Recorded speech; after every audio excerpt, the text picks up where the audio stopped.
கையில வாங்கினேன் பையில போடல காசு போன இடம் தெரியல.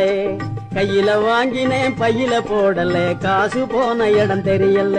என் காதலி பாப்பா காரணம் கேப்பா ஏது சொல்வதுன்னு புரியல. ஏழைக்கு காலம் சரியில்லை. கையில வாங்கினேன் பையில போடல காசு போன இடம் தெரியல. மாசம் 30 நாளும் உழைச்சி வறுமை புடிச்சி உருவம் இழைச்சி காசை வாங்கினா கடங்காரன் எல்லாம் கணக்கு நோட்டோட நிக்கிறான். வந்து எனக்கு உனக்குன்னு பிக்கிறான். காசை வாங்கினா கடங்காரன் எல்லாம் கணக்கு நோட்டோட நிக்கிறான். வந்து எனக்கு உனக்குன்னு பிக்கிறான். கையில வாங்கினேன் பையில போடல காசு போன இடம் தெரியல.